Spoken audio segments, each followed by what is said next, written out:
Hey, welcome to the Upland Nation podcast. I'm Scott Linden. Thanks for joining me, and hope you are getting as psyched up as I am about the, whatever season you're starting with, ending with, but mainly starting with this time of year. Yeah, some of us are already hunting. As this goes public, I'll be in Montana chasing sharptails, but still thought that the topic would be of great interest. It seems to be over the years. This will be probably the third annual version of What's in My Hunting Vest. And looking forward to sharing some of the things that I've actually updated and improved, if you want to call it that.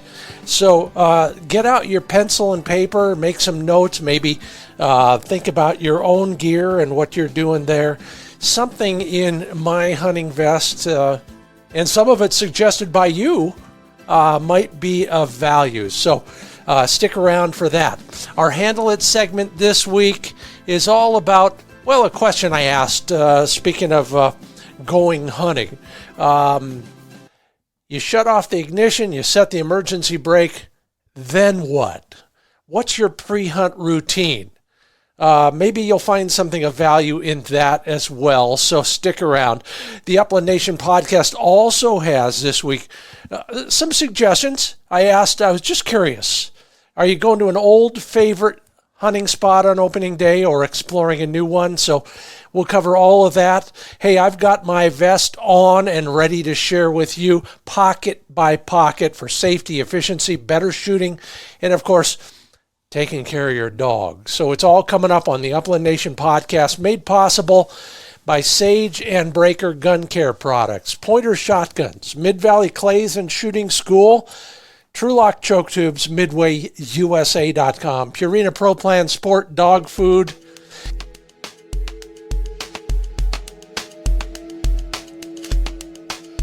Well, here, working through torn ligament in my foot. Yeah, it sucks because, I'm putting in the miles and it hurts with every step, but I'm still working through it.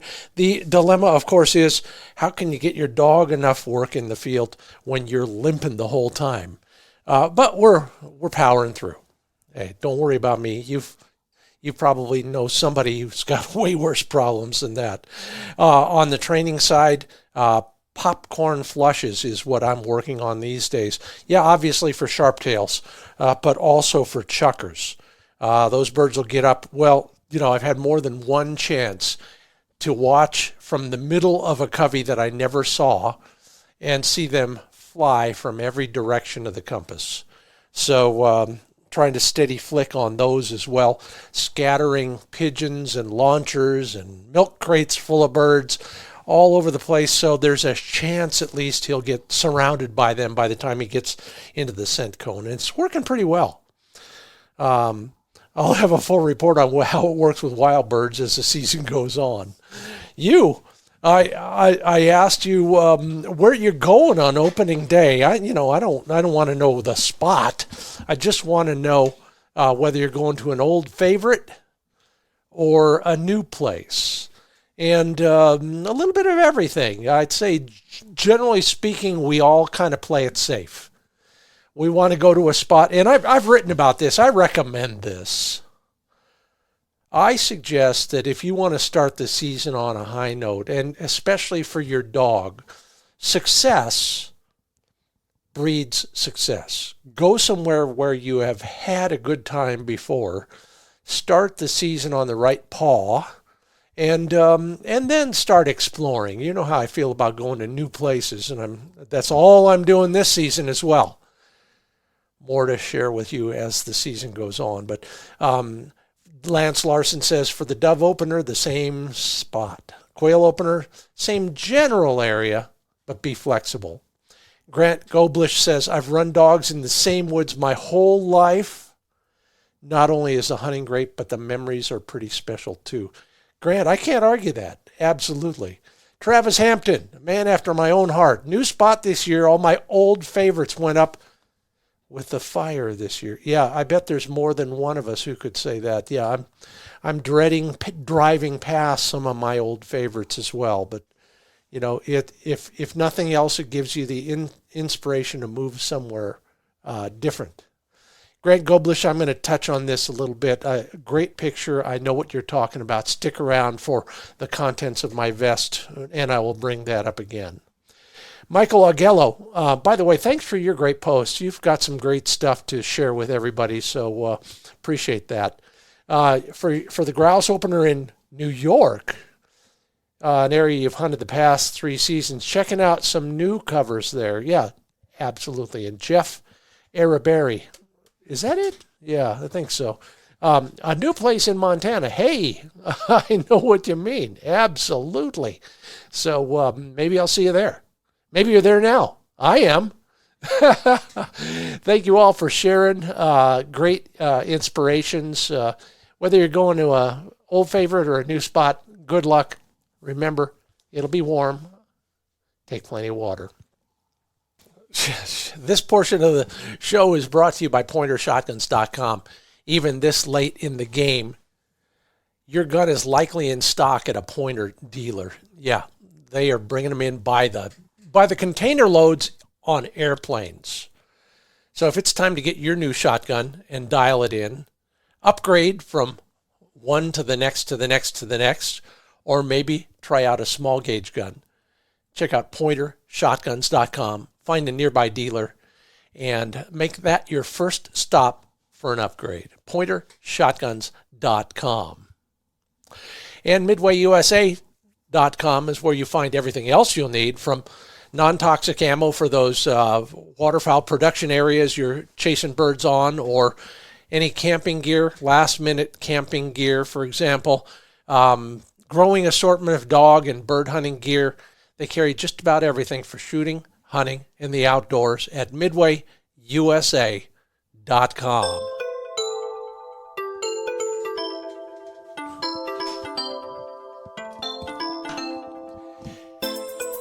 Well, maybe I do this for selfish reasons. I don't know. It's always good to get ahead of the curve with your gear, because there's always something you forget. But if you get the rest of it together a week ahead of time, you might remember that thing that you left in the upper left corner of that shelf in your garage. And that's me, and that's why I thought this would be of value to you. When it comes to your hunting vest, it is basically just like a turtle. It's everything you need except someplace to sleep, and it could be that too, actually, when you're out in the field. So you got to be fundamentally self-contained.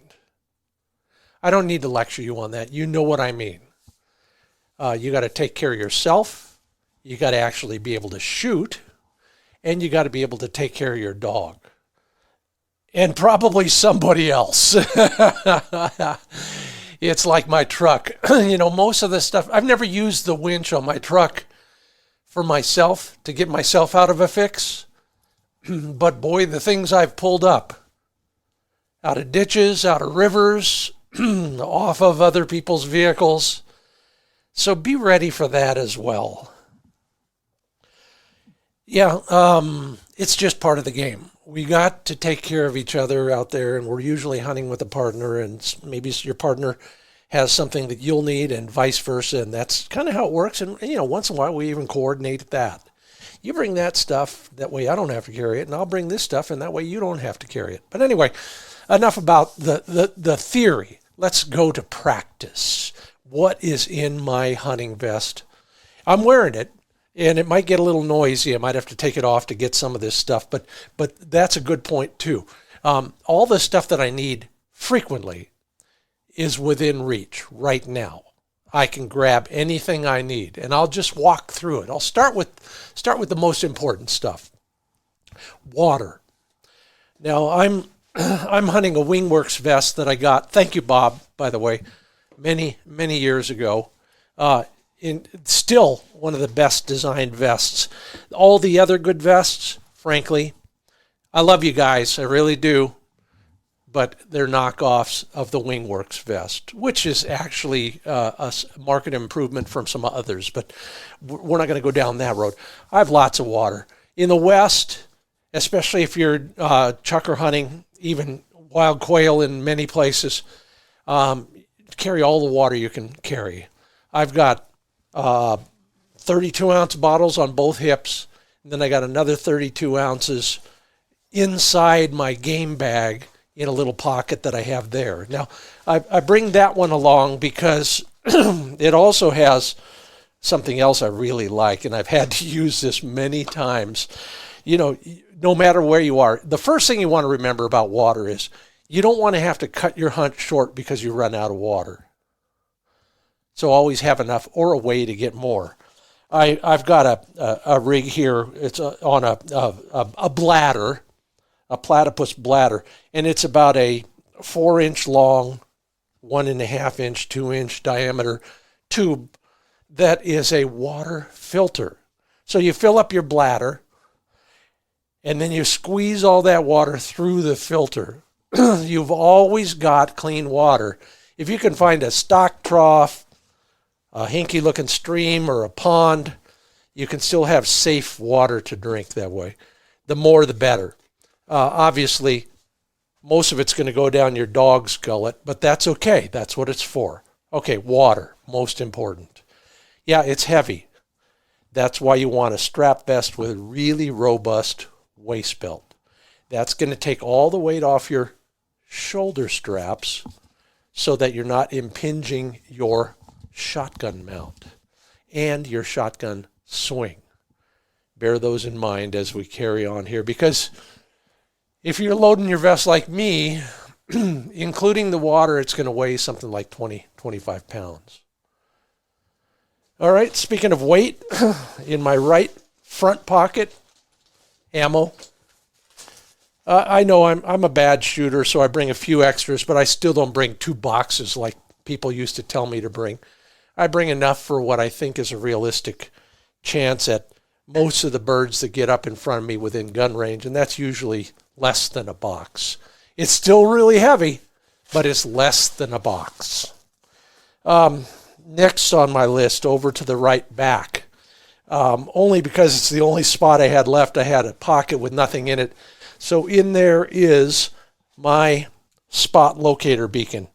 Whether you use the InReach or the spot, I'm carrying it most of the time because even if I'm hunting with somebody else, we're in the back of beyond, and there's no search and rescue. There's no county sheriff.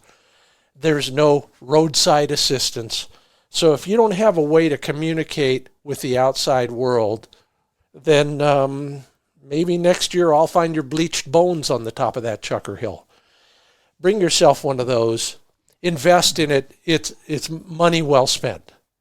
I've never had to use it, but I'm kind of a student of search and rescue call-outs. I make a study of those, and most of them could have been less traumatic with something like a satellite locator beacon.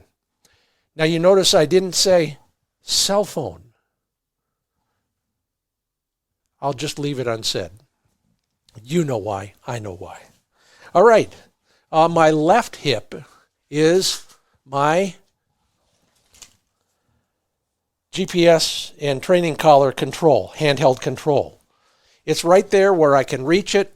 After a few days in the field, it's all natural, all the kinesthetics, the whatever you call it, that I know exactly where it is. It's in a pocket, and the pocket's got a top on it so that it won't fall out. And even if it does, it's attached to my vest via one of those springy tether things. I do, yeah, I'm a big believer in tethers since I lost another GPS collar a few years ago while taking pictures. So attach everything you can. And that includes your whistle, which is around my neck on the lanyard. Take that off as well. Put it down and keep going through the vest. There is so much in here. One or more of these things may be of use to you. All right. In my left front pocket, that's the designated dog care and control pocket. And it's nice and deep. Both of these on this Wingworks vest, like some others, Final Rise is one, they're very deep. They're probably 12, 14 inches deep, so you can cram a lot in there. you want to cram it strategically, of course. So the left front is all dog care stuff. Starting with my cable cutters. I know somebody mentioned a brand name in the last podcast. I can't even find the brand name on this, but it's a bona fide Swiss-made real cable cutter. Not a wire cutter, not a side cutter, not a dike, anything like that. This is the stuff that will actually cut aircraft cable. I know I make a big deal about it, but if your dog ever gets caught in a snare trap, it's probably going to be the only way to save his life. Yeah, it's heavy. I mean, that thing probably weighs half a pound. I know that doesn't sound heavy, but you add it to everything else and it does. I've got a short lead. A lot of people call it a traffic lead, a leash. You know, for running out behind the place and training, since this one's in my vest, they used to give them away at the veterinarian's office all the time. Those really inexpensive, really lightweight, woven nylon slip leads. That'll be just fine. And it weighs virtually nothing. But whatever you have some way to control your dog. Put it on a leash. And then finally, in the same pocket, hey, I got lots of room for other stuff. Oh, yeah, I know why now. Yeah. Is my Trapper Ron's setter release. That's the two gizmos. Go to YouTube. That's the only place you can find this stuff. Trapper Ron's setter release. That's to get your dog out of a conibear trap. It beats using a belt, beats using a leash, it beats using zip ties. It's simple, basic, and indestructible. It's two T handles with basically big jaws on the ends of a little bicycle chain-like device that you can easily squeeze down the jaws on the conibear, slip those jaws in, hold the whole trap open, and pull your dog out. And the last thing in my dog care and control pocket is one or another type of high-fat, low-volume dog snacks. I go back and forth now. I've been experimenting over the last few years. And first off, you do understand, dogs get their short-term, quick energy from fat. Not like us, who get it from carbohydrates. So what are you going to carry? You can't carry a Hershey bar. You can't carry a cookie. I carry one or the other of these. One is a little squeeze tube with an egg yolk in it. Yeah, you want to be careful. You only want to put it in there in the morning or keep it refrigerated until that morning, and it'll hold most of the day. Squeeze that out into your dog's mouth every hour or two. That's almost pure fat, egg yolks. The other one I like, which is a little bit easier to handle but a little bit more messy, is big chunks of ham fat. You know, you buy one of those big hams. You trim off most of the fat before you put it back in the oven. All of that goes into the freezer at our house, cuts up into little bite-sized chunks. And man, you need a dog to come back to you because he's got a bird and he wants to keep it. Make sure he understands you're holding a piece of ham fat. He'll be there in a jiffy. You're listening to the Upland Nation podcast. Scott Linden here, sharing kind of, I guess I'll call it my strap vest for a worst case scenario in the best case, which is when I'm out chukar hunting in the back of beyond. You know, yeah, anyway, I won't bore you with that story. But the idea being that there's always going to be need for one or the other of these things. If you're lucky, most of this stuff will never come out of the pocket. But if it does, it will be for a good reason, and you will be the hero.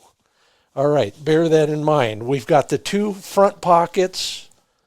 We've got the vest belt, the hip belt nice and tight up over our hips. The reason for that is when it does start slinking down, and it will, it is stopped by your hips if you got any. If you're one of those, cowboy types and you don't have any hips, well, then you're going to have to cinch your belt really tight. All right, so that's the first half of what's in my vest. I got the whole backside to touch on next. I'll have to take it off during the break, and then we can start pawing our way through the back of my hunting vest. All coming up right here on the Upland Nation podcast after a word from HiVizSites.com. Yeah, see what you've been missing? HiViz sites.com. High visibility. Get it? HiVizSites.com. These light pipes. Oh, and by the way, specifically, I use them in conjunction with a yellow tinted shooting glass. Don't ask me why, but that was a recommendation from Buzz Fawcett, a shooting instructor I worked with many years ago. That I finally come full circle. Yeah, I know at the range a lot of people will use that yellow tint or whatever they're calling it these days, but it seems to work in the field as well. There's just something about yellow and how it affects your ability to see moving targets maybe. If you're an ophthalmologist or something like that, I'd love to hear more about how that works. But anyway, the same concept with the interlocking light pipes at HiVizSites.com. You can see the muzzle of your gun, but you don't have to focus on it. You're not aiming. You're not looking down the muzzle.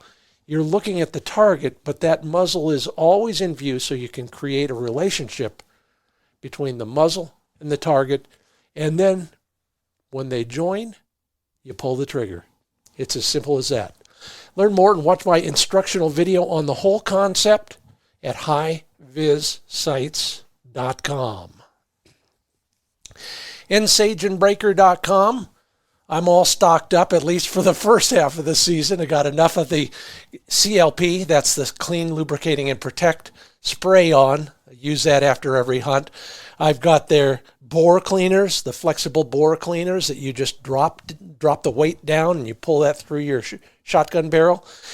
And everything I have in the way of storage, shotgun cases, tool storage, tools themselves, all come with a lifetime warranty.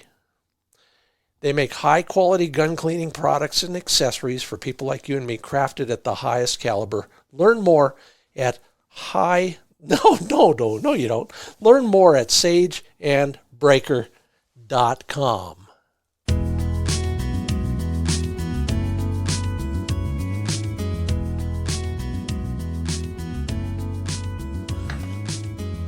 All right. Off comes the vest. Scott Linden here with the Upland Nation podcast. I'll put that right here so I can reach everything else. We've gotten the front done. The back. Speaking of the back, I'm looking down here at it. I have retrofitted my vest in so many ways. I talked about another pocket in the front.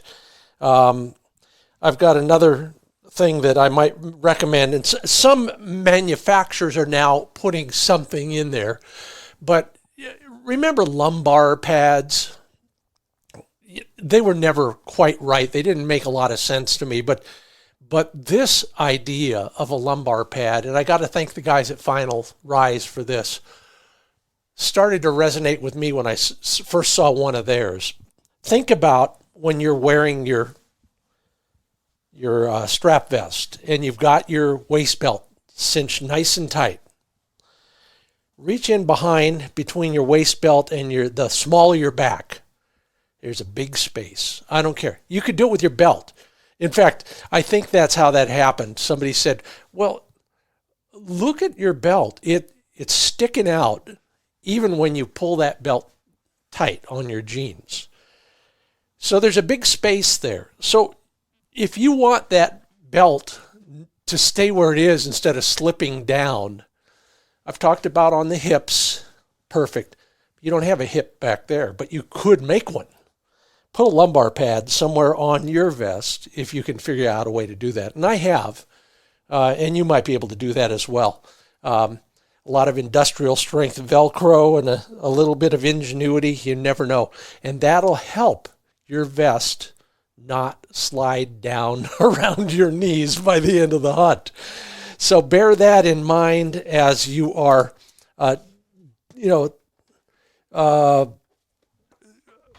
reconfiguring your vest if you're doing something like that. Okay, so on the back, hanging from one of the many tabs, loops, and straps, is my dog care kit. Yeah, you could call it a first aid kit. It doesn't matter what you call it, but it's got the basics in there. So anything that needs to be done to your dog in the field in order to get him to the truck and to the veterinarian, you can do. Or to just alleviate whatever problems they are, whether it's a seed in his eye, a minor cut, a major cut, torn pad, all of those things. Those are the things I carry in that. And it's, it's all of about, it probably weighs about a pound. And it fits into, in my case, it fits into a little pouch that's about 3 inches deep and about 4 by 4 around. All right, in my left side pocket, I've got an extra battery for my GPS handheld. Yes, I do. I have a Sport Dog Tech 2.0, and I've got lots. In fact, I just found another extra battery. I got a lifetime supply of batteries and then some. So I carry an extra battery there, just in case. And then Grant, remember I said I was going to mention, yeah, I have a carabiner with the collar tags for all 4 of my other dogs that have since gone on to the happy hunting grounds. Just good luck, just sentimental, whatever. Isn't that why we go?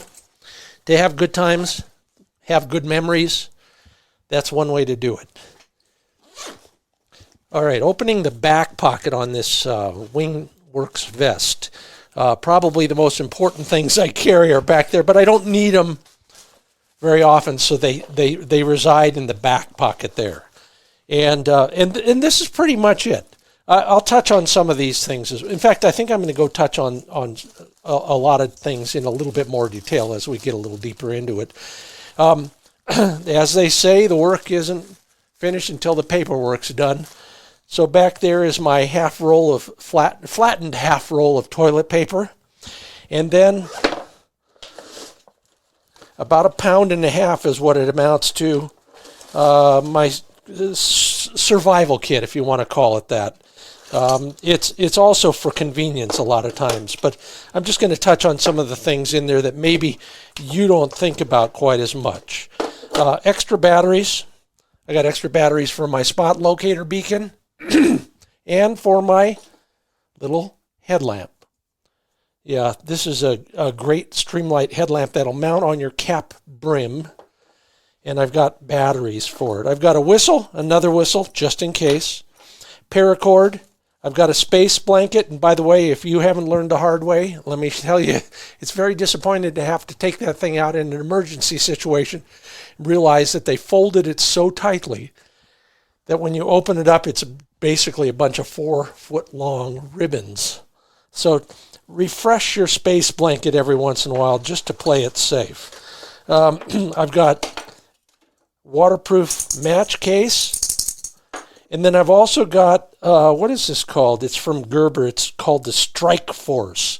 It's basically a flint and steel with its own little tabs of something that will basically burn underwater. So you scrape some sparks off onto that white block and it'll flame forever. 2 fire starters, 2 ways to start a fire. Talked about batteries. Did I talk about a compass? Yeah, I've got an orienteering compass in there as well, just in case. Because when all else fails, i.e. the batteries in your GPS or the batteries in your cell phone, I've still got a way to get out of here. I've also got a photocopied piece of the map for the area that I'm in, just in case. That way I can find my way back no matter what. I have what might end up being the smartest fire starting tool, and that is an old-fashioned candle. Rather than waste all your matches trying to light a little bit of tinder, light the candle instead, and then light the tinder. It'll last a lot longer. There's a few other things in there. I've written about this over and over again. Find it all at findbirdhuntingspots.com. The contents of my dog's convenience kit are there. The contents of this, what many people call the 10 essentials. You can call it a survival kit. There's also a place where you can find that link to the Trapper Ron's setter releases for the conibear trap. You probably have some other things in there, and they might be just as useful or particularly specialized for whatever your needs are. More power to you. I know on order right now, one of those things we've all heard from our friend Al Gadori in Montana, a spray bottle for our dog. It's not here yet, but it's going in my vest, and I'm going to be using it a lot as soon as it gets here. It's hot through half the season where I go, so anything to keep my dog a little bit moist on his belly, his armpits, if you will, even his pads and his ears. All of those things will get a spray with the spray bottle once it gets here. There's no way to describe the infinite number of things you can jam into a hunting vest. The key to it, of course, is wearing it, configuring it so that it is comfortable. And again, I've talked about this, but I'm going to belabor it one more time. I see it so many times. I don't care where I am. I even see it on other TV shows. You're wearing a strap vest. The reason it's got a waist belt is to take the weight off your shoulder straps for a whole bunch of reasons. So you're going to wear it way high up like the nerd in junior high wore his pants. You're going to cinch that waist belt nice and tight. You're going to cinch the, what do they call it, the sternum strap. And then, fully loaded, including water, fit your thumbs underneath the shoulder straps. If you can't do that, then your waist belt is not high enough, it's not tight enough, and your shotgun swing and your gun mount are going to be impeded by those shoulder straps. Not the straps themselves, but what they do to your body. Try it once. Load it up, tighten them down, let that weight really sag, and see if you can swing as readily. See how you mount your gun. All those things are just bothered slightly when your shoulder straps are bearing too much weight. Along those same lines, one of my pet peeves is so many vest designers will hang all sorts of pockets, D-rings, molly setups on the game bag itself, not directly in line and attached to the hip belt. The hip belt is what carries all the weight. Back when I was a Boy Scout, that was made very clear to me when Kelty came out with the first hip belt for their external frame backpacks. They figured it out way back then. Bird hunting vest designers have only figured it out in the last 25, 35 years. But it just has so many advantages to it. So use that hip belt to its best advantage. What I mean by that is, look at your vest. If you're attaching stuff to the game bag, which is then directly attached to the shoulder straps, put a 10 or 15 pound weight in your game bag. See what your shoulder straps do. They pull back. You're walking with weight that is holding you back, as if some guy is grabbing on the back and pulling you while you're walking forward. That's because all the weight from all the things that I described are on that game bag and thus on your shoulder straps. Instead, make your next game vest one that has most of those things attached to the hip belt. That'll carry all the weight. And in my case, it's ammo, it's collar controls, it's water for the most part. It's all those tools for dog care and control. All of those things are directly attached to the hip belt. No pulling on your game bag.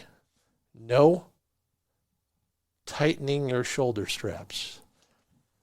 You know, in a perfect world, the only weight that you would carry that would affect your game bag should be shot birds. I know that's a perfect world. Nobody's designed that vest yet. I don't think it is possible.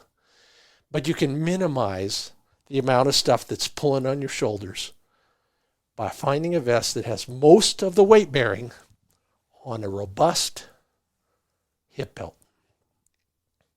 All right, end of lecture.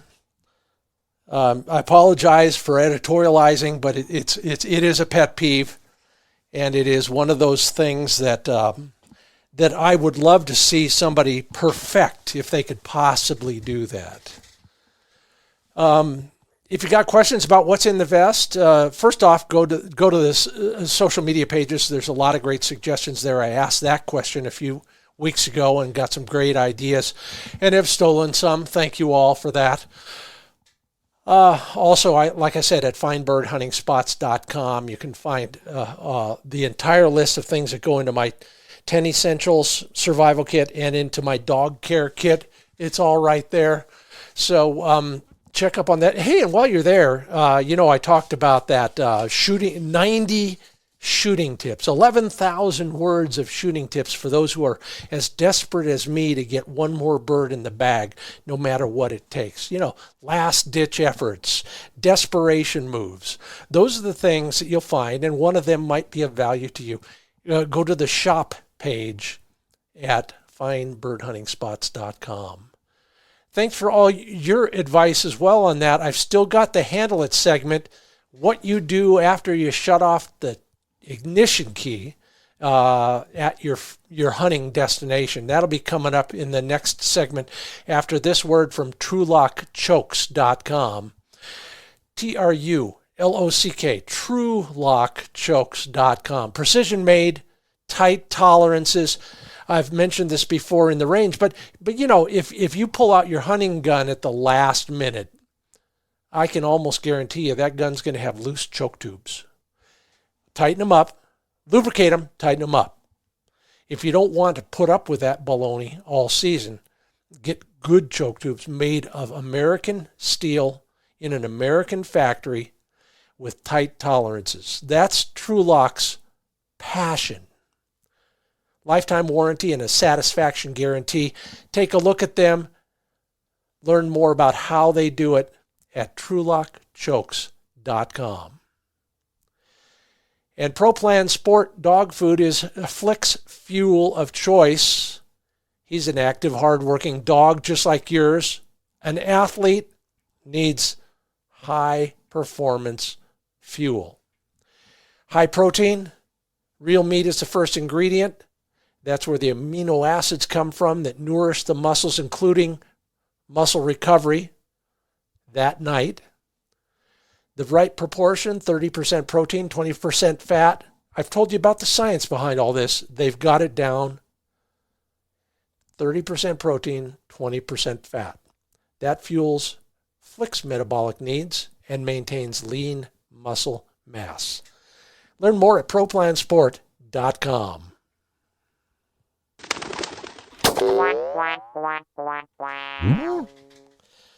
Scott Linden here, back with the Upland Nation podcast. We've covered our vest, and now it's time to put it on in due time and figure out what the other pre-hunt routines are with us and our dogs in the Handle It segment. I have my own. And I think a lot of you are in the same ballpark with most of the things that I do. But I'm always learning from you some of the other things to think about. And so let's go to the social media pages and see what you did in the way of answering this question. Ignition off. Emergency brake set. At that point, what part of your pre-hunt routine do you find useful that we may not know about? Lauren Spicer, man, your timing is impeccable. My foot is killing me right now. And I can't do much about it except rest it. And how are you going to do that during hunting season? But anyway, Lawrence, thank you very much. Your feet. Yeah, the dog's feet too. I'm editorializing for you, Lawrence, there. We know our dog's feet are really important. But how about your own feet? Clip your toenails well in advance. Don't do it the night before. Man, it will be painful and it could cripple you. Take care of all those sores, bunions, calluses, etc. Then go through your boots. Yeah, don't be wearing a new pair of boots on the first day of the season. That's the voice of experience you're hearing right now. Michael Augello, where are my keys? Isn't that the truth? Boy, I learned that the hard way just a couple weeks ago. And here's what I would suggest. We all put a secret hiding place key somewhere. Put 2 and check and make sure they're still there, because one of mine fell off. Don't trust the magnets. Don't trust gravity. Make sure they are there. The roads I go on, it's no wonder they shook off. But double check that. Thank you, Michael. That's practical and brilliant, both. Joe Rundell, among others, and I'm glad you said it, and I will echo this and suggest everybody consider it. Get everything else ready, including myself. The dog is last. Someone said the dog is the last off the truck and the first back on the truck. Yeah, I can't agree more. Think about it. And that goes for, a lot of other situations, in the motel parking lot at the end of the day and all that. Do not let your dog run free. We've all had the story of letting the dog out and loading up, putting the gun in our hands, and can't find the dog. If you're lucky, they're on point somewhere. If you're not, they've chased a rabbit into the next area code already. So when everybody's ready and everything is safe, open the crate, put them on the ground. Jake Takosik, pre-check, keys, collar, field first aid, water, shells, gun. Again, thanks, Jake. Dog should be the last thing. Yeah, absolutely. All right, Grant Goblish, thank you. I'm doing this probably 4 times a week now in training, and I do it every morning when we hunt. Calibrate your GPS collar. Turn on your phone, make sure your online mapping app is on and working. And once more, just because it's so important, a lot of people let their dogs out before they're ready themselves. No. Eliminates the chaos and the chance of forgetting something. Both very practical. Thanks, Grant. Leave the dog in the box until you're ready to start hunting. Lee Tripp, make sure if you're in a place that requires non-toxic shot, don't carry any lead in your pockets. None. Check your choke tube. Thank you, Lee. TrulockChokes thanks you as well. Then play with my dog a little so we both know we're here to have fun. I love that. Lee, you get a gold star and an extra kibble tonight. Lynn Glock says, check my pocket 10 times to make sure I have the truck keys. Yeah, I'm gonna put that on my to-do list as well, Lynn. Thank you so much. Well, there you go. If you've forgotten something, you can't blame it on us. We just covered virtually everything, from the stuff that was in your vest, or should be, to the stuff you do before you start a hunt. The Handle It segment brought to you this week by Mid-Valley Clays and Shooting School. It's all of that, and it's also Sub-Gauge Central. If you're ready to, pardon the pun, pull the trigger on a sub-gauge gun, Dave Fiedler's the guy to talk to.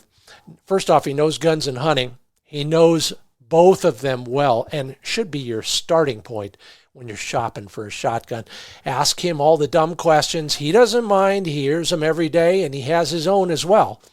But if you're looking for a 20, a 28, or a 410, they're always in stock, And he can get the hard-to-find shotguns as well and ship just about anywhere when you're ready to buy. MidvalleyClays.com is where you should start your shotgun search. Well, this was fun, if for no other reason than we all got to talk about opening day and getting ready for the season in so many ways. Again, thank you. If you offered a suggestion about that opening, the first morning of the hunt routine, if I didn't get to you, I appreciate it. It's, can't get to everybody. And then also, if you made a suggestion earlier in the last few weeks about what to carry in your vest, I hope I covered everything. If I didn't, would love to have your suggestions. In fact, I'll leave you with this. Somewhere on findbirdhuntingspots.com is also the giant checklist. It's 2.5, 3 pages long of all the things that you might want to have somewhere this hunting season. The only thing not on that list, the semi-truck. You'll probably need to carry it all.